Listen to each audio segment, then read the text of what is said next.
Hello and welcome everyone. Bonjour tout le monde. My name is Jennifer Zelmer and I'm your host for today. I'll just begin with a few logistics. A reminder that today's webinar is being recorded. There is simultaneous interpretation for today's webinar. Alors, si vous vouliez entendre ce webinaire en français, sélectionnez French du menu d'interprétation au bas de l'écran. So if you wish to participate in today's webinar in a different language than what you're hearing, please feel free to select the appropriate language from the interpretation menu at the bottom of your screen. If you have any technical challenges today, our tech support is online for the whole call. You can connect with them via the chat function. And if you have questions today for our panelists, because of the numbers, we're not going to be using the chat, we're going to be using the Q&A function. So please click on the Q&A, add your question, and I'll do my best to weave it in to today's conversation. A couple last logistics notes. We do have an auto-generated live transcript today. So if you wish to view the captions in English, click on the CC live transcript button at the bottom of your screen. Unfortunately, Zoom is not yet sophisticated enough to be able to do that in both English and French live, but we will have captions available on the French recording after the session. So it's my great pleasure to welcome you to today's webinar. I'm joining today from traditional unceded Algonquin territory in the place where I'm so fortunate to be able to live, work, and to play. And as I've learned more about this place, which is near where the Ottawa and the Rideau Rivers connect, I've learned that it has long been a place of connection between peoples, of rivers that brought folks together, and of exchange of knowledge and perspectives and learning. So I hope in this virtual way we can continue that tradition today. And I invite you to take a moment to think about the place that you're joining from, lands that have been walked by Indigenous peoples since the beginning. So for those of you who've just joined in, my name is Jennifer Zelmer. I'm the CEO of Healthcare Excellence Canada. I'm your host for today's webinar. And Healthcare Excellence Canada is a relatively new organization which focuses with a relentless focus on shaping a future where everyone in Canada has safe and high quality healthcare. And part of that is hosting spotlight series like these, focused discussions that allow us to have constructive conversation on timely topics and to look ahead as well, exploring solutions together. And that brings me really to the topic of today's conversation. What can be done about hospital harm and patient safety? And as context for today's conversation, I think it's important that we note that rates of hospital harm in Canada, having been stable for a number of years, have risen during the pandemic. And that's not a situation that's unique to our country. I was recently at World Health Organization meetings, and country after country was reporting the same. So we really need to take this opportunity to understand the situation and look at how we can turn the tide with tangible, proactive, holistic approaches to safety with and for everyone. We also want to make sure that on today's webinar, we have an environment that is psychologically safe. And we recognize that the topics that we're covering today may be difficult for some. So a colleague of mine will be posting shortly in the chat a set of resources that you may find helpful. I always find that it's easier if someone is struggling that you've got resources right to hand and you can then reach out right when and where you need to because you know where to go. So with that context and set of logistics, I want to take the opportunity of opening today's webinar. We're going to be starting off with an international perspective. So we're joined by David Bates, who is presenting the results of a recent study that he and colleagues developed looking at hospital harm across 11 Massachusetts hospitals, building on a long tradition of studying hospital harm in the US. And David wears about 1 million hats, including the headphones that he's wearing today. But among others, he's chief at Brigham and Women's Hospital and a professor of medicine at Harvard Medical School. After his presentation, we're going to be joined by a Canadian panel to provide perspectives in terms of the study and to engage in a broader conversation. But first, David, over to you for a perspective on the study. Thanks so much, Jennifer, and it's a pleasure to be able to speak with you today. This is a topic that I've been focused on for some time. And if we could have the slides up, that would be great. Okay, so I'm going to tell you about a study called the SafeCare study, which focused on the safety of inpatient care, and I'll also share with you some of the implications for reducing patient harm. Next slide. I have a number of companies that I work with, none of whom were involved with this particular study. Next slide. I'm going to begin by sharing with you the SafeCare study results, and then I'll spend a few minutes talking about what I believe the implications are for safety improvement. Next slide. This study was a follow-on of a study that was a classic study that had a really big impact in the United States, which was the Harvard Medical Practice Study. And that was published in 1991. It used 1984 data. And the key take-home messages were that in New York State, the adverse event rate was around 3%. And of those adverse events, 28% were negligent, 25% were serious. And that was really used as a call to action to develop methods for reducing errors and the harm that they cause. Next slide.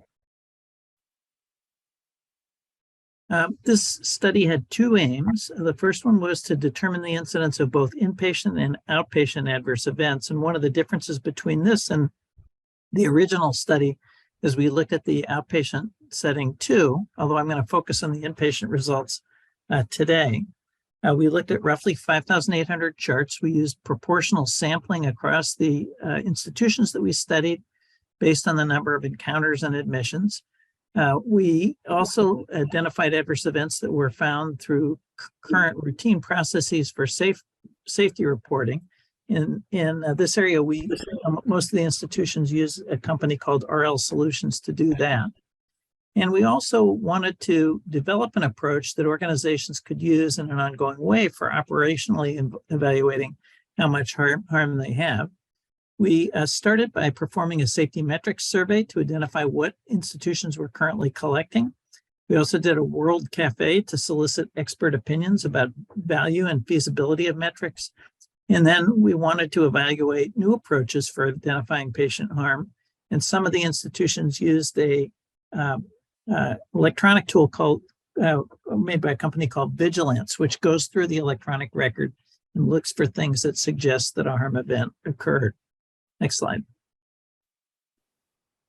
The World Cafe's focus was to build consensus on the most important metrics to use in safety monitoring across clinical areas. You might think that would be simple, but it was actually quite challenging. And we did this in a day in 2018. We got 89 experts from across the study institutions, and they were divided into groups of 7 to 10, and each of 10 clinical tables. We ended up with over 500 metrics that were pre-populated on worksheets. And we used a variety of sources of metrics, which are listed here. The important point is that there were a lot to choose from. Next slide. We then also did a safety metrics survey and asked the institutions, which one do you collect or monitor and which ones do you not monitor? And the notable thing is there's huge variation in what hospitals are actually collecting. And the agreement was low among sites for which measures they were collecting. And it seems fairly obvious that if we could get some more consensus around this, everyone would be better off. Agreement was also weak, but larger within the group of large hospitals and within the group of major teaching hospitals. But those are still pretty poor CAPAs. Essentially, it would be better to be measuring the same things. Next slide. So this is the study came out in the New England Journal on January 12th this year. Next slide. And the slide shows the flow chart. We looked at 2,836 inpatient admissions. We had to exclude just 27 because the charts were not usable. And we then flagged patients if they had at least one occurrence of harm. Those that were identified by nurses were then reviewed by physician adjudicators. A number had to be excluded because they were not considered to be adverse events. And then Others were excluded because they occurred during previous admissions or during a previous outpatient visit. And overall, we ended up with 968 adverse events and in 655 admissions. Next slide. And this slide looks at the types of adverse events. The medication-related events were the single leading category at 39%, followed by surgical and procedural events at 30%. Patient care events, which include things like infiltrated IVs, falls, and pressure ulcers. Next were hospital-acquired infections, and perinatal and maternal issues and blood transfusion reactions were considerably less frequent. Medication-related events and patient care events were most likely to be preventable, and surgical and procedural events and healthcare-associated infections were more likely to result in permanent disability or be life-threatening, and hospital-acquired infections resulted in the largest number of deaths. Next slide. So overall, we found adverse events in nearly 1 in 4 inpatient admissions, 23.6%, and about a quarter of the events were preventable.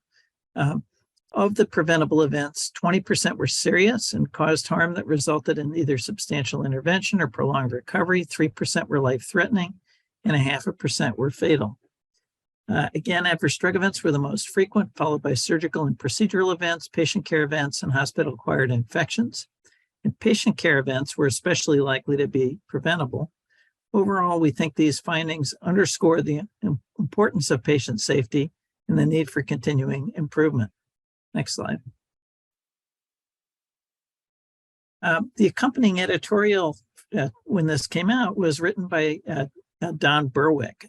And I think he got this right when he pointed out accurately that a key issue was constancy and purpose for improving patient safety on the part of leadership. In Deming's view, if leaders slacken their visible commitment to a goal, progress slows or stalls. And he thinks, and I agree with him, that has happened with respect to safety. Next slide. So, well, what do these results tell us about improving safety? Well, for one thing, there are new techniques that are now available that can enable detection of adverse events. And now we almost universally use electronic health records. That's the case in Canada too. And it's possible to use electronic tools to go through those records and find adverse events. And in addition, there are specific opportunities for certain types of adverse events. So for adverse drug events, there are things we could do to improve the decision support that's associated. For surgical events, there are approaches that result in safer surgery. For patient care events such as falls and pressure ulcers, there are also safe approaches, and the same is true for hospital-acquired infections, where we have bundles of things that you can do together to reduce the frequency of these infections. And I'm going to give you a couple more specific examples before wrapping up. Next slide. So for falls, one example is this program called Fall Tips, which was developed by Dr. Patty Dykes at our institution. It's a patient-centered program to reduce falls. It's freely available. The tools are at www.falltips.org. And this is an approach that involves getting patients and families engaged in fall prevention, and it's been shown to reduce the fall rate by about a third. Next slide. Another approach, which is a kind of a more futuristic one, is this tool, which was developed by an Israeli company called EarlySense. And this tool sits between the mattress and the bed and measures the patient's pulse and respiratory rate, and it tells you how much they're moving. And if a patient has something untoward happen, like their pulse goes up a great deal, the nurse gets a real-time alert on their handheld device, and they can then go take a look at the patient and see what's going on and whether something needs to be done. Next slide. we did a study of this and showed that in one small hospital in Los Angeles, that the length of stay in medical and surgical units fell 9%, but most notably, the length of stay in the ICU for patients who came from med-surg fell by 45%, and the chance of having a code blue or an arrest fell 86%. Next slide. Notably, the system had only 2.2 alerts for every 100 recording hours, and 50% resulted in nurse action.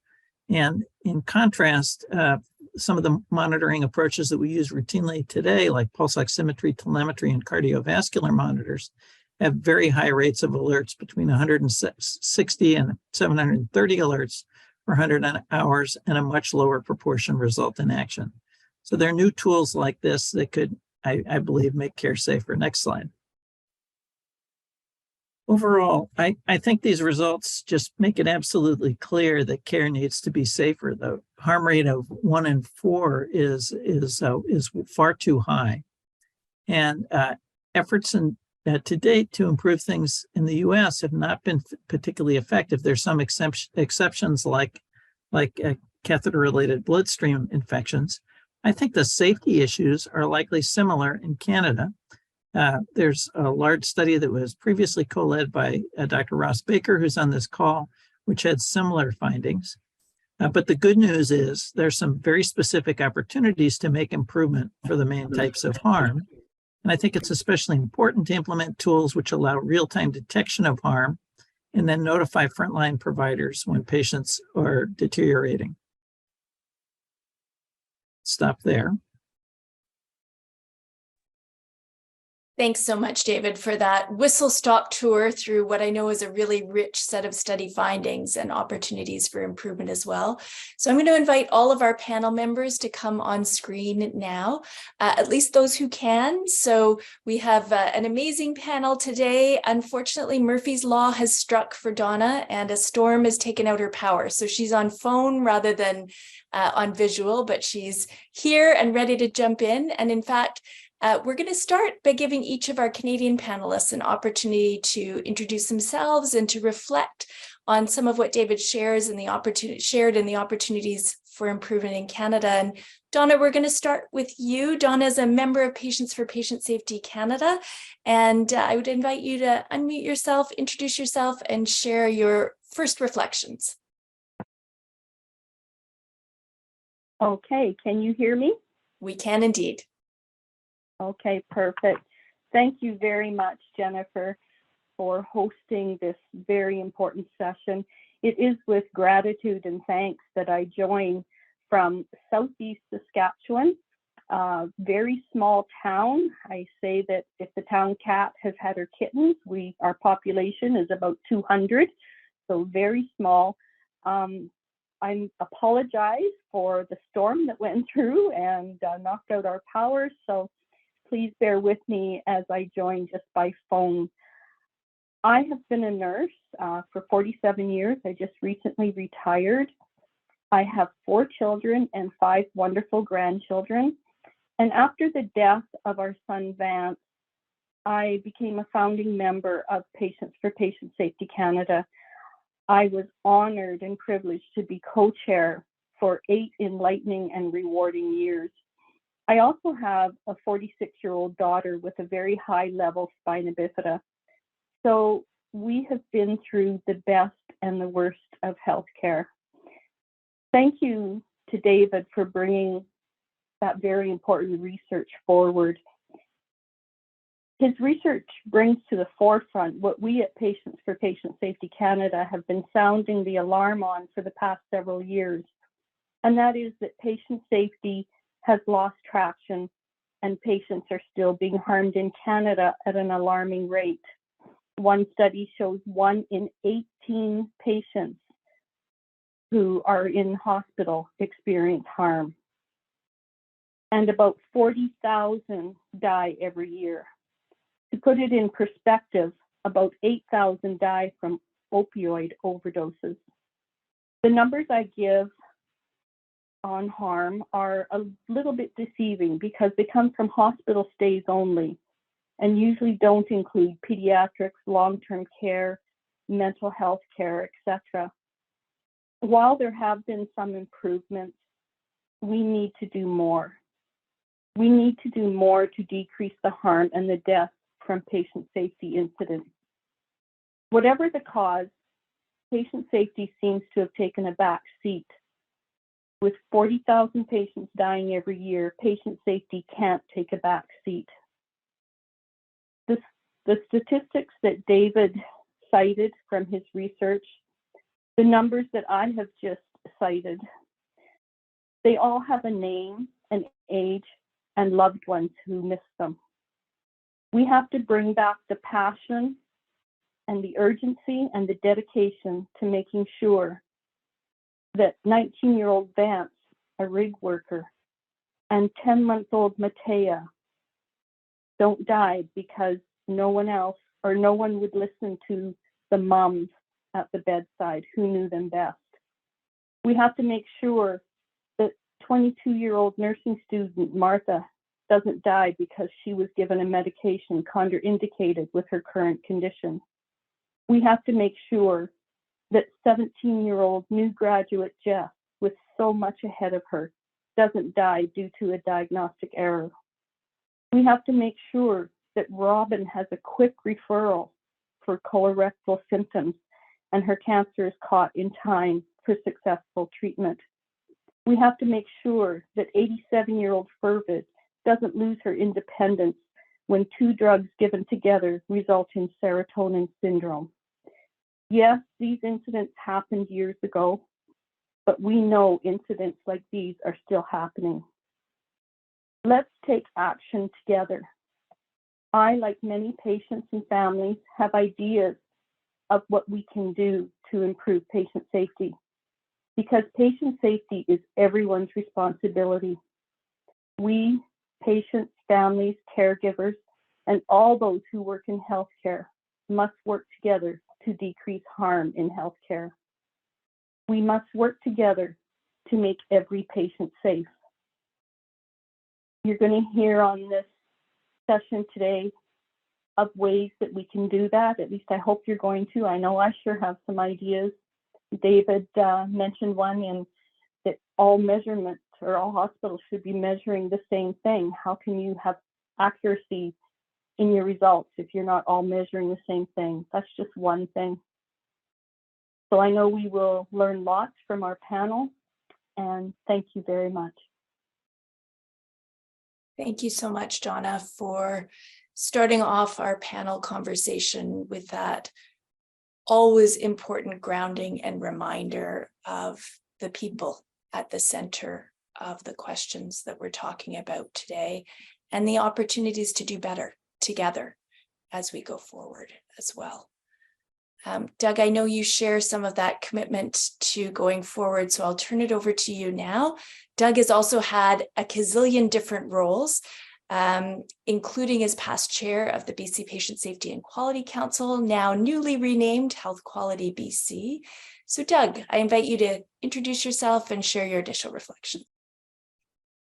Thanks very much, Jennifer, and thanks to Health Excellence Canada for hosting this particularly timely session on knowing and understanding sort of the current state or almost current state of in-hospital harm through David's study.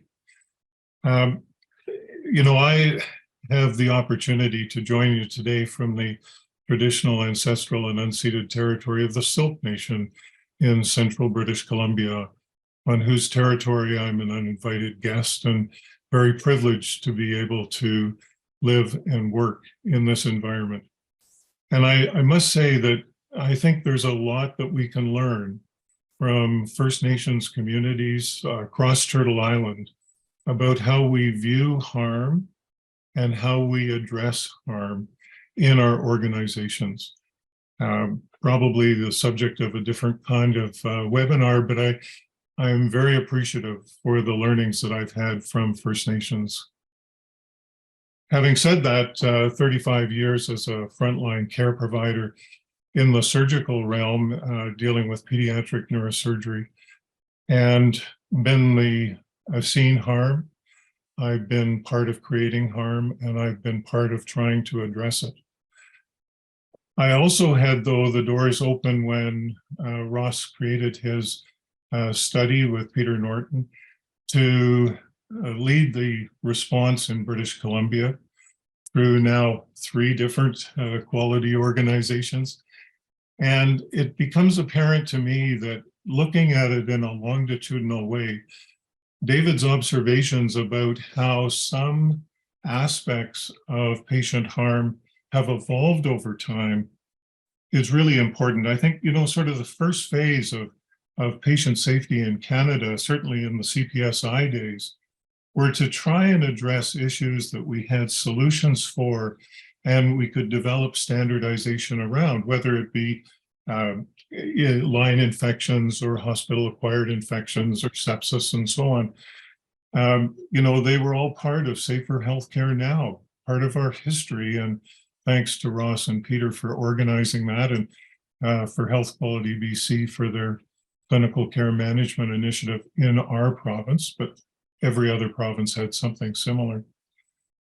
And while these were largely technical solutions to the problems of the day, and they were definable fixes, as I read David's paper and I listened this morning, and in fact the appendices, I'm sort of wondering whether what we're seeing in the patient safety world is an evolution of the demographics of harm. That evolution, I think, is actually really important, and it sort of gets hidden in the numbers, where the numbers don't seem to change in the aggregate. The nature of harm and how we need to address it absolutely does. It's about medication, yes. It's about patient events, yes, but it's in the context of that particular patient that these events are occurring. And it certainly brings back the saying, and I'll paraphrase it from whether it's Hippocrates or Peacock or Osler, that, we can treat the disease, but we more importantly need to treat the patient who has the disease. And I think that represents a different focus for viewing patient harm and the responsibilities of addressing harm as we move forward. So thank you very much for the opportunity, and I look forward to our discussion. Thanks so much, Doug. And thanks for putting this conversation in that holistic perspective as well as we go ahead. And shout out to David, who has already been answering questions in the Q&A, and an invitation and a reminder to folks, as questions occur to you, please feel free to post them in the Q&A. But before we get to further questions, I want to turn things over to Ross. Ross, you've already had a bit of an introduction from David, actually, but I will introduce you slightly more formally as an emeritus professor at the University of Toronto, and also an investigator on an upcoming Canadian study that I think you're going to talk a little bit about as well. So Ross, over to you. Thanks so much, Jennifer, and welcome to everybody. It's really it's a pleasure and an honor to be part of this ongoing conversation. Peter Norton and I made a decision after the release of Two Errors Human in the US, based on the fact that we didn't see any implications that were being highlighted in Canada about the nature of that study and what it said about the likely incidence of harm in Canadian healthcare. And Peter and I together said we need to work to make sure that data is available and that we have the same kind of energy and enthusiasm for patient safety in Canada as was appearing in the US. And I think that was very positive, and we learned a lot in doing that. And as Doug said, it helped to spark a number of other initiatives. But as David Bates' study has shown, we clearly aren't where we want to be. And, I greatly appreciate David's expertise and insight in redoing this study and building this kind of continuing flow of data. It's very helpful to see that. The US studies have been focused on specific state-by-state examination of the incidence of adverse events.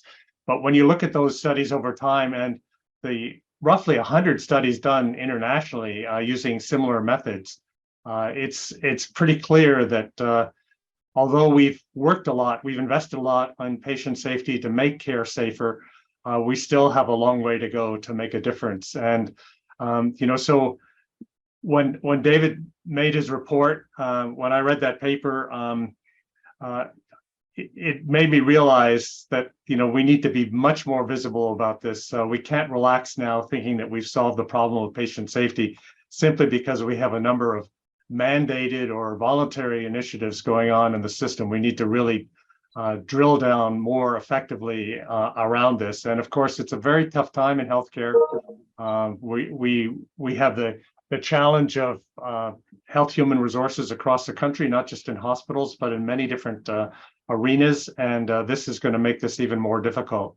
So the question is, what's our strategy? How to refocus? And I appreciate David's comments on this, because I do think it's important for us to give the tools to people to understand the current incidence of harm in a local setting, right? We need to be measuring harm moving forward. And then we need to be creating an environment where people can use some of these interventions. One of the things we've done really well in the last 20 years is develop a series of evidence-based interventions focused on particular types of harm.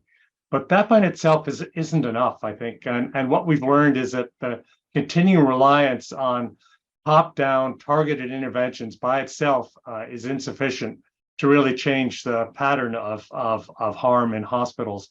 And I think the answer to me is to move to a broader aim of creating better teamwork, better communication, and a sense of engagement by our frontline staff, that their responsibility is not just to follow somebody else's checklist, but to create an environment where they can recognize and respond to harm on an ongoing basis. And this approach is reflected in part in the recent report on a U.S. National Action Plan on Safety that was developed by a range of professional healthcare organizations in a coalition led by the Institute for Healthcare Improvement and the Agency for Health Research and Quality. And it's worth looking at as something that might provide insights and opportunities for us in this country as well. More broadly, though, I think we have to engage leaders into understanding that they need to create environments, not just in acute care, but across the system, that enable frontline staff and responsible managers to become more engaged in developing, instituting, and continuing to reflect on what it takes to make safety happen in their environments. So we need an environment that enables teamwork and resilience. And there's actually some very good examples of this moving forward. And the one that I like to point to is the work that started in Cincinnati Children's Hospital and Clinics, that developed a patient safety program and then invited all the other pediatric hospitals in the state of Ohio to participate with them on that. And now it's spread into a full national effort in the US. And a number of pediatric hospitals in Canada have joined in on that, including the Hospital for Sick Children in Toronto and Dr. Trey Coffey, who was a leader for the entire initiative, the Solutions for Patient Safety, for a period of time. And I was the chair, still am the chair of the University Health Network Safety and Quality Committee. And starting 6 years ago, they initiated a Caring Safely effort focused on teamwork, focused on developing usable local metrics and turning that evidence into initiatives that make a difference in safety. And that's paid off hugely, I think, in terms of reducing the number of safety incidents in the hospital and creating a sense of resilience and a sense of capability among staff. When COVID-19 hit, UHN was very fortunate to have a group of staff and supporters from the quality and safety portfolio who were able to work with staff in order to deal with those kind of critical challenges they were facing at the time. So in my view, the path forward on this is to build on the knowledge, the evidence we have about the incidence of safety in specific environments, about the targeted interventions, but most importantly is to create an environment where staff feel charged, supported, and enabled to deal with safety on an ongoing basis, and the environment supports their work moving forward. So, we know from the work that David's done and a variety of other studies, including studies in Canada, that patients continue to experience preventable harm at an unacceptable rate, and we need to build efforts to reverse this pattern in Canada. And I really think it's important. I'm really pleased that we have an organization that brings together the expertise and insights of the former Canadian Patient Safety Institute and melds that with the strong resources and experience of the Canadian Foundation for Healthcare Improvement, and now in Healthcare Excellence in Canada. And future directions for hospitals in Canada and for the rest of the healthcare system need to focus on creating an environment which is enabling so that we can really look at this as a problem that can be solved in these environments in a reasonable period of time, so that the incidents that Donna and others have related on an ongoing basis, the harm and the psychological impact of that harm on families and caregivers can be addressed. Thanks so much, Jennifer. Thank you so much, Ross, for laying out clearly some of the history and where we've come to, but also where we have the opportunity to go and what some of those priorities are going forward. So huge thanks to our panel for setting the table. We've had a number of questions come in as you've been talking, and I'm going to do my best to weave a few of them in together so we get as many possible addressed as we can. Doug, I'm actually going to start with you because there's a couple questions that are coming in that are around how do we shorten the time between when an incident happens, when that alert happens, when we're acting on that alert. So how can we compress that time? And I know that's something in BC you've thought a lot about. Yeah, thanks very much, Jennifer. And I appreciate the question. I see it relates specifically, or at least one on the chat related specifically to the College of Physicians and Surgeons. And I might just respond, in British Columbia, there currently are major changes afoot for the College of Physicians and Surgeons with regard to how complaints are managed. And I think that the questioner could anticipate that with new regulations in our Health Professions Act, that some of those concerns about delays and lengthy periods of time are going to be addressed. I think what's happened in hospitals in British Columbia, at least the ones that I'm directly responsible for at the present time, is that critical events, when they are known, are addressed within 2 to 3 days. You know, I think the best practice is that you understand the event, you try and address it, you mitigate the immediate risks and so on, and then you think about how to deal with Ross's suggestion, which is, what are the implications of this for other patients? And so I don't think that kind of commitment for early attention has changed. There is absolutely no doubt, though, with, and certainly now post-COVID, with the pressures that frontline care providers and administrators have, and everyone has faced those pressures, that some of these things don't get the immediate attention that they might, only because in people's judgment, and I have to respect their judgment, other things may be more important. But it's certainly at a governance level, it's the expectation that these things get addressed as quickly as possible. And certainly the knowledge and the spreading and the mitigation occurs at an early time. Thanks so much for those reflections, Doug. And you've maybe given me the segue into the next cluster of questions that, Donna, I was going to invite you to jump in on first, because there's a cluster of questions really in terms of the relationship between those real tensions that we're facing in terms of short staffing and health human resources shortages that you mentioned, Doug, and patient safety. So Donna, I was wondering from your perspective as a patient partner, how do you see that relationship and what do you see we need to think about in that regard? Thank you, Jennifer. Just to begin with, I'd like to add something to what Doug has said about the time frame for addressing concerns or critical incidents. One thing that we have to keep in mind is that it has to be a balance between when the patient, if they have survived the incident, and the family are ready to participate or to give their feedback into that investigation. Because without the patient and family perspective, you don't have a complete investigation, because we at the bedside see so many things that busy care providers don't. So without that story, you don't have the full picture. And so that is something that has to be balanced.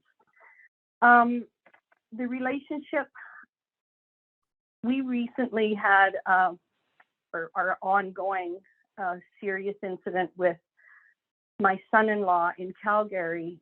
And I can tell you that when providers come into the room and are willing to listen, to take the time to hear our concerns, to hear what we have to say, to ask questions, it makes all the difference in the world. As Ross said, you can treat the disease, but you have to treat the patient as well. And so care providers, how they present to the patient and the family, how receptive they are, is going to make all the difference in that relationship completely. And it's going to make all the difference to the well-being of that patient. So it's really, really important for care to present that persona, or to present the willingness to have the patient and the family as active partners in the care that's being provided. Thanks so much, Donna, for those reflections. And, I know, David, it's been a challenge in the US as well, that finding that balance, right? Particularly in the context of the situation that we're in now, where there is so much pressure on people at the bedside. It's obviously a slight challenge given the time period when the data were collected for the study and now, but is there anything you wanted to add on that front? Oh, David, you might be on mute. I think that certainly adverse event rates in the U.S. Went up during the pandemic. We were just placed under enormous stress, especially in some areas like in New York City. There were tremendous shortages, but we were short of many things for long periods, and that has persisted in many ways. So we're still under a great deal of stress as a system, I would say. Yeah, it hasn't gone away, has it? Yeah, and that maybe brings me, Ross, I was going to come to you next, because you mentioned leadership, and there's a number of questions about leadership.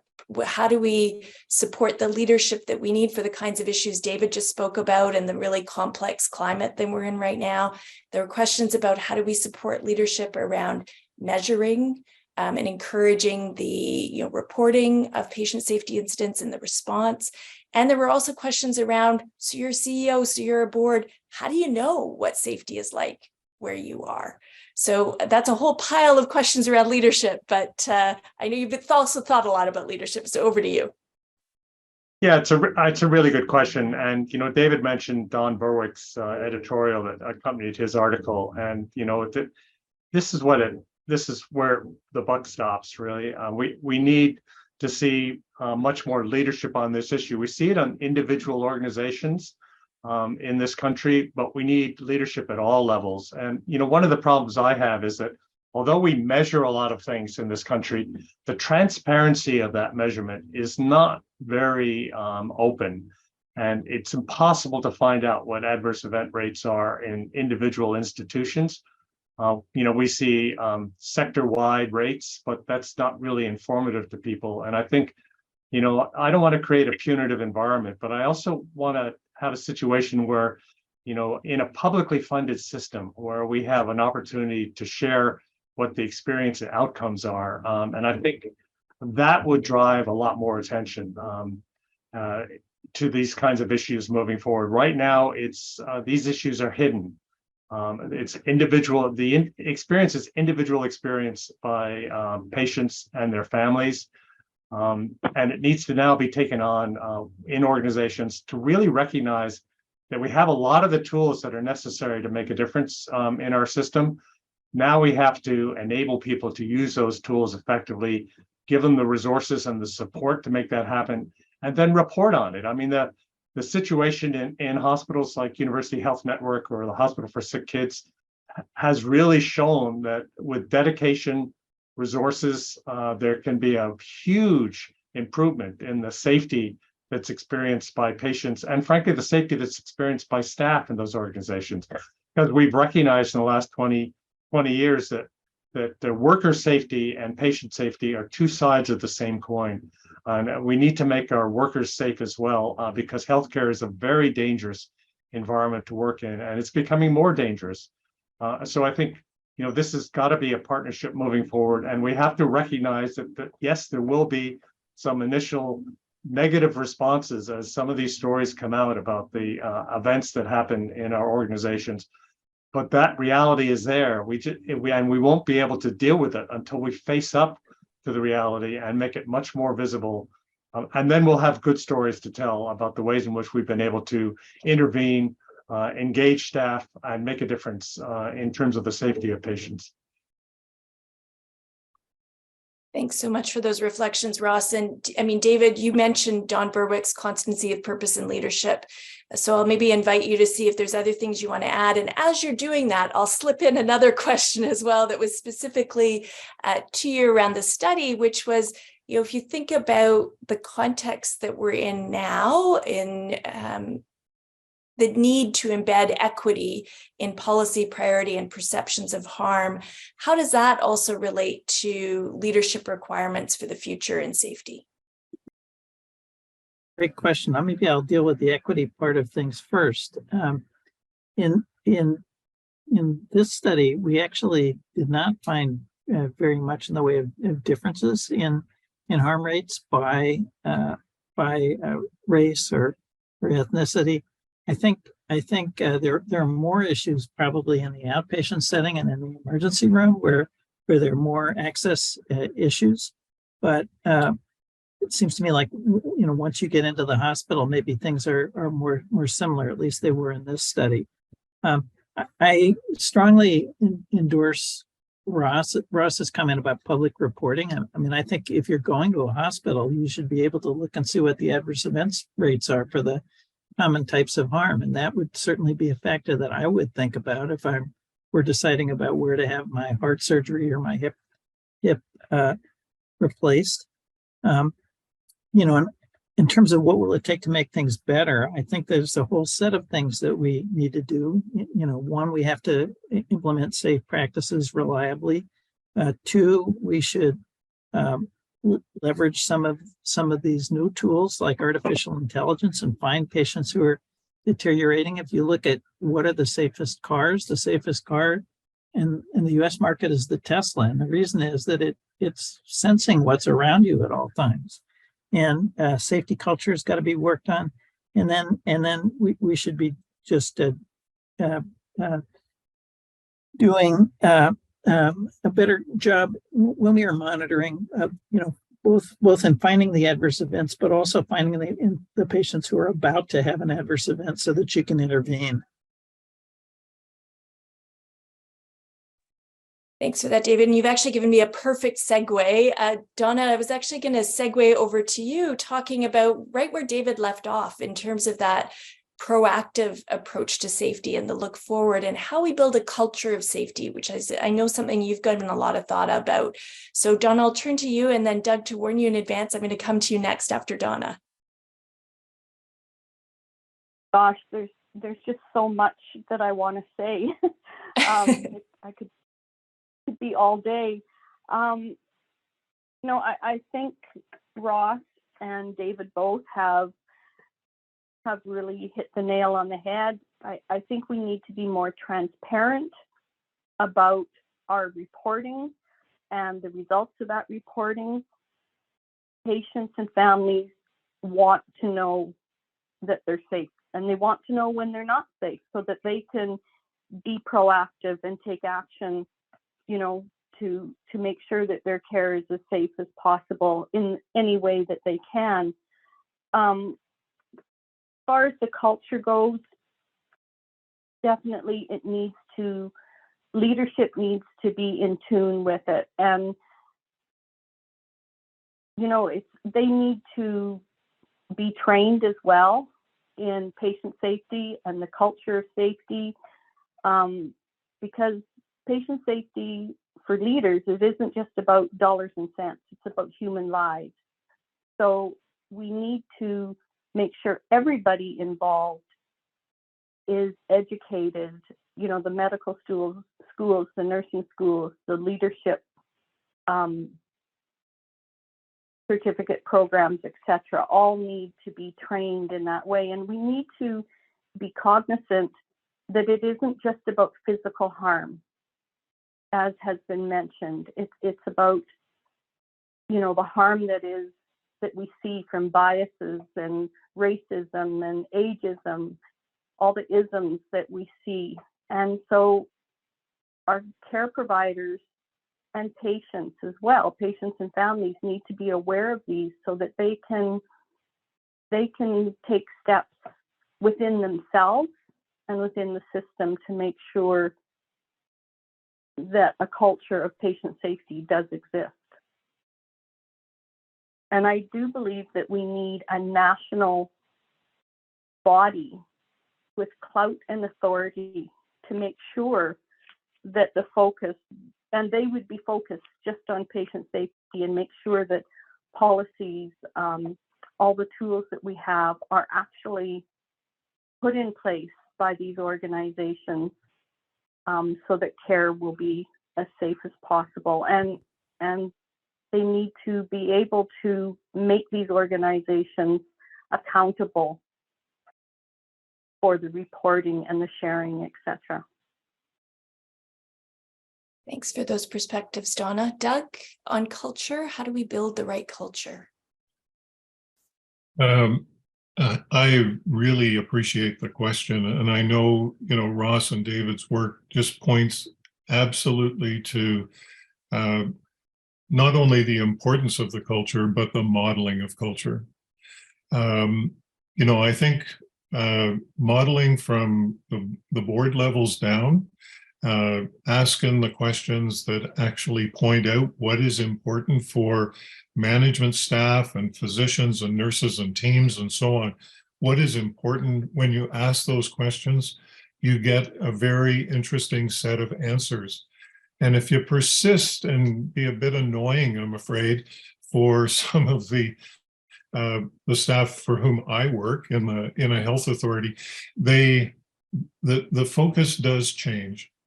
We've seen it with the implementation of surgical safety checklist, and we've seen it with the changes that are gradually and slowly occurring with patient-reported outcomes. Donna's comment about being willing to listen, to understand adverse events, and so on. I really think that the leadership comes from the commitment of those at the top and the modeling that is required.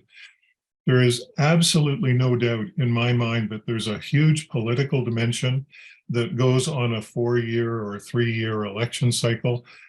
But to be honest with you, the stability of healthcare and the ability to provide it to a population over time it needs to be consistent underneath all of the clouds and the forest fire smoke and all of the stuff that happens you know, on a day-to-day basis. And I think if we do that, we keep people safe. We recognize where our staff can contribute and where we need to give them a break. And I might just make one comment. I think, you know, electronic health records and, you know, AI and so on will have specific roles as we see them occur in the future. But all of this is still going to be dependent on communication. And one of my concerns on behalf of staff in particular is that our concept of teams is being fragmented. We're now going to asynchronous communication. Team members are changing and dynamically very different because people are leaving healthcare and new people are coming. I think there's some challenges related to that will have a direct impact on patient safety. But I guess if people remember that or acknowledge that there is an opportunity to learn and to care for individuals and to listen to them, if we model that as governors or as directors or CEOs and so on, I think there is the opportunity to move all of this kind of thing forward. So speaking of, thank you so much, Doug. Speaking of moving all of this thing forward, David, lightning round, last thoughts and takeaway from you for us. And then I'm afraid I could continue this conversation all day, but we're actually going to have to draw it to a close. We have to just keep patient safety on the front agenda, and that the board and the CEO should be talking about it on a regular basis. That indeed met my criteria of lightning round. And huge thanks to everyone, to you, David, for starting us off, for sharing the results of your work and your perspectives that are coming from an international lens. Donna, for bringing the reminder and the grounding in the true importance of focusing on the individuals, the people who are at the center of healthcare and the needs that we have there. Doug, thank you for bringing your perspectives as a clinician, as someone who with Health Quality BC, I gotta get my new names right, is looking across the system and has looked across the system at how do we focus on safety. And Ross, for all of your work over many years, taking us forward. And I will give you 1 minute if you want to on the study, and then I'm gonna have to wrap us up and take us home. Yeah, thanks, Jennifer. So I'm working with Dr. Chris Partram at the Hospital for Sick Children and Dr. Kara Sarl from the University of Calgary in a study that's looking at this big question. So what factors are related to adverse events in terms of patient safety culture, staffing, patient volumes, and patient safety strategies? And we're recruiting hospitals from across the country to be part of this. So stay tuned. It's going to come close to somewhere near you in the near future. Thanks so much, Ross. And if it hasn't yet come to a place near you and you have the ability to make that happen, I think, Ross, you're open to hearing from folks. Absolutely. Yes. Absolutely. Thanks, Jennifer. There we go. So thank you also to everyone who's been able to join us today. I tried to get in as many questions as we could. We will keep track of all the others, and they'll help to inform us for future webinars as well. And following up from this webinar, everyone will receive a link with the recording of the session that I invite you to share with your colleagues, as well as a summary blog that also includes some other resources and topics that we weren't quite able to get to in today's conversation. We also, as an improvement-based organization, your feedback really matters to us. So there'll be a very quick poll popping up shortly to help us get some of your feedback in terms of how we can help to make these resources better going forward. Many thanks to all of you for participating today. And thank you, most importantly, for your commitment to patient safety now and into the future. Thanks, everyone.